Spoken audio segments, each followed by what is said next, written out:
Hello and welcome to Southeastern 16's preview of South Carolina and Virginia Tech in Atlanta on Sunday. This channel and this preview are brought to you by our friends at FanDuel, where you can get player props, you can get same-day parlays, because FanDuel's SGP menu is deep and impressive, so you can build some really fun combinations around player performances and game outcomes. FanDuel has you covered with competitive odds and tons of betting options. Just remember to bet responsibly and have fun with it. Brian Edwards, what does FanDuel have in terms of the line and the over-under on this game on Tuesday morning? Currently, FanDuel has South Carolina as a 7.5-point favorite at a -115 price. So if you're taking the Hokies plus the 7.5, it's a -105 price. South Carolina -295 on the money line.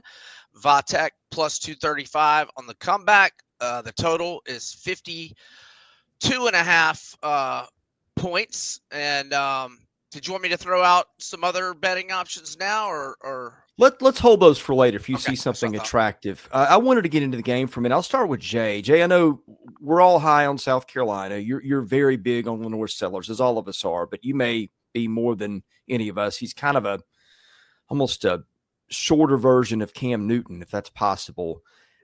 I think prime for a good season anytime your quarterback is a guy of that caliber. I think some questions at playmakers in terms of can other guys step up. Now, we're doing this after South Carolina got a big boost with Rashul Faison getting eligible, which is a big deal.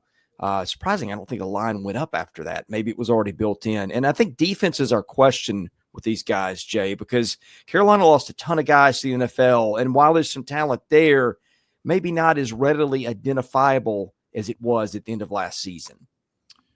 I think you're accurate on just about every assessment. It's like you read my thought bubble a little bit, because I don't know if you can put into words how Rashul Faison being cleared by the NCAA this week, the Utah State transfer, gives really the replacement to Rocket Sanders, a running mate for LaNorris Sellers, a guy that allows them a true duality in the midline, in the option quarterback run diversity type of thing. But I honestly think, and you're right, I am unbelievably bullish on LaNorris Sellers. I think athletically he's got special traits. I also love – all right, the story over the summer with South Carolina was LaNorris's dad, Norris Sellers, coming out and saying, although I love the extra syllable in front as opposed to like the junior, and I'm saying that as a junior, I'm Jerry Lee Greeson Jr., but instead of calling me Jay, how great would it have been to be like LaJerry, and that would be my name. That would be awesome. But LaNorris Sellers apparently got millions from somebody wanting him to transfer, and he turned it down to stay. And have you guys watched Any Given Saturday? Yes. A little bit. Okay. I couldn't help but come away, but being nothing but more impressed by Shane Beamer and his approach to building this in Columbia, South Carolina. I know we hold our predictions to the end. This line is too low. This team is going to be pretty salty. And you're right, rebuilding the defense has got to be paramount, because the defense carried them at times last year. But it feels like every year South Carolina has one or two dudes emerge and you go, okay, that guy's an NFL player, especially in the front seven. Brian Edwards, let's talk South Carolina for a minute, because Brent Pry enters the year on the hot seat. A lot was expected a year ago, and Virginia Tech relatively underachieved. A lot of that had to do with the quarterback, maybe, who wasn't always healthy, and Kyron Drones, who was kind of mediocre, 10 touchdowns, 6 picks. A lot was expected there. Philip Montgomery is their new offensive coordinator. I think a lot of stock must be being put into him, given some of the expectations. New running back, 5 new offensive line starters for them, and a new defensive coordinator. It feels like this is a program that kind of went, all right, let's change a bunch of stuff or bust. And this is a year that it needs to work for Brent Pry. I'm just not quite sure what this team is. I think on paper, some of the experts may be higher on Virginia Tech than I am when I look at the roster. A lot of times experts know something I don't, but with all the new faces, it's a little hard to figure out exactly what this team is. Yeah, and we hear, especially on Southeastern 16, we talk about, Napier and Pittman and Venables and Freeze being on the hot seat. But if you had to bet right now on one guy that I think is going to be out of his job pretty soon, it's this guy, Brent Pry. Not only is he only 16-21 in 3 years, but they've had 13 one-possession games, and he's 1-12 in those one-possession games, which is like maybe worse than Scott Frost at Nebraska type clip. He's not recruited very well. They have the number 48 overall recruiting class this year, only four stars. They got 30 transfers, but they only have the number 51 class. Only one of the guys was 4-star. Like you mentioned, Kyron Drones, he got hurt late in the Vandy game. Didn't even play in overtime, if I'm remembering right. And he was fantastic the year before, 17-3 TDI-INT ratio, a bunch of rushing yards. And I was really high on Vatek last year. I think I had him 19 in my preseason power rankings. And then Diego Pavia just dominated them. And they never really recovered. And and don't forget to share that stats you've got up your sleeve, Jay, on Pry as well. But yeah, their win total 6.5. I mean, Drones. Now I think he can play well, but I mean they lost their top 4 pass catchers. Their stud running back who had 15 touchdowns, 1,159 yards rushing last year. So I don't think he's going to make it through this year, and I don't think they're going to be very good. We'll end with predictions in just a minute. Just a reminder, our channel also sponsored by our friends at Game Time Sidekicks, where they make these awesome mugs. I put my 40 ounces of water in there every morning, and it keeps it cold all day. They have got all kinds of stuff there. It's officially licensed stainless steel drinkware, all SEC schools, over 350 other universities. Top of the market quality in terms of construction and ice retention, tons of designs and logos offered for each school, even a college vault line, everything from stainless steel sippy cups, tumblers, and a 40-ounce tumbler and shaker cups. Go to GameTimeSidekicks.com, enter promo code SE16 for a 20% discount to you guys out there in our audience. Also, we are presented by Rockform, which is the world's strongest magnetic phone case. It has extreme protection, super strong magnets, and Rock Lock secure mounting. It is the most durable and multifunctional phone case, and the accessories, you can say that about those as well. At Rockform, the quality is paramount. You can expect the same military-grade standards with their case accessories as you do the actual cases.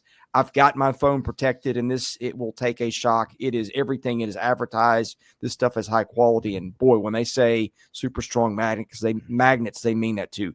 SEC25 for 25% off your order at rockform.com. Let's get down to picks and final analysis. Jay Greeson, I'll start with you. Who do you think wins and why? I think this is a 2-touchdown game for South Carolina. I think they will have far and away more fans in Atlanta.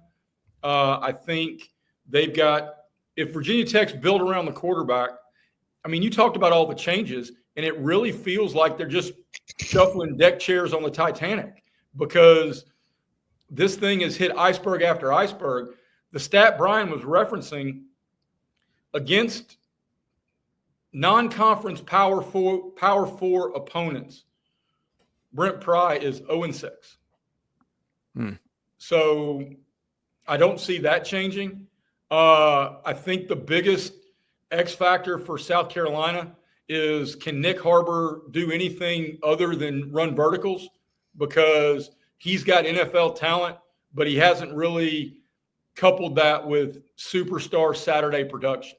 And if they find a way to get him in his comfort zone, the South Carolina offense can be really good.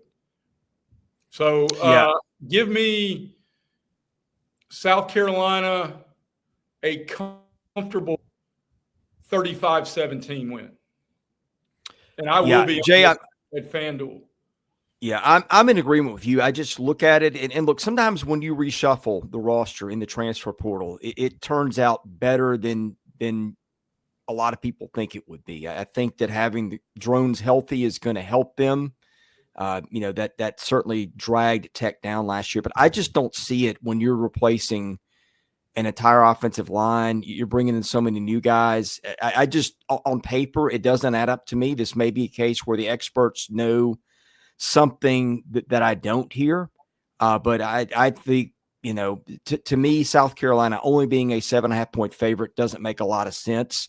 Maybe that is because Carolina traditionally starts slow under Shane Beamer. And I wouldn't, rule that out, especially with the defensive replacements. But I just believe so much more in where Shane Beamer's got his program headed than I do Brent Pry. Tech's quality program. I think Carolina wins this one. I don't know about going away, but I think probably double digits. Brian, before I get your pick and maybe some things that you like on the game, just a final reminder, we are brought to you by FanDuel, where you can get your player props and your same game parlays with FanDuel's deep SGP menu. You can really build some fun fun combinations around player performances and game outcomes. FanDuel has you covered with competitive odds and tons of betting options. Just remember to bet responsibly and have fun with it. Again, as we're doing this, the line is South Carolina by 7.5 with an over-under of 52.5 at FanDuel, which is making for an implied final of South Carolina 30 and Virginia Tech 30 or 22 or somewhere in that ballpark. By the way, the model I use with the computers have South Carolina by 9.5 here. So, Brian, let's get your picks and anything that you see in and around this game at FanDuel that is of interest. Yeah, so I'll definitely play South Carolina minus the 7.5 or 8 if my parlays aren't hanging. But I'm also looking at a couple of props with LaNorris Sellers. And I'm going to try to get greedy and hope he pops a long one like he did against LSU last year. I'm looking at either 70-plus rushing yards at a plus 174 payout or 80-plus rushing yards at a plus 235 payout. Now, he wasn't consistently putting up numbers like that last year, but he had 88 against LSU. He had 106 against A&M. He had 166 against Clemson. So, maybe just kind of taking a shot with a small play, maybe 80-plus at plus 235. But again, if you have a parlay or a teaser working this weekend, I think South Carolina should be the last leg of it. And again, if I don't have any of those parlays or teasers pending, then I'll be on the Gamecocks. All right. Thank you for watching our preview of South Carolina, Virginia Tech. We'll be here to wrap it up after the game is over. Best way to get that, subscribe to this channel, enable notifications, and also do us a favor, leave us a thumbs up, and also follow us on audio platforms where you see us, which is pretty much all the major ones too. Leave us a nice 5-star rating and a comment there. That helps us. For Jay Greeson, for Brian Edwards, I'm Chris Lee at Southeastern 16. God bless you. Thank you for watching. We'll see you again soon.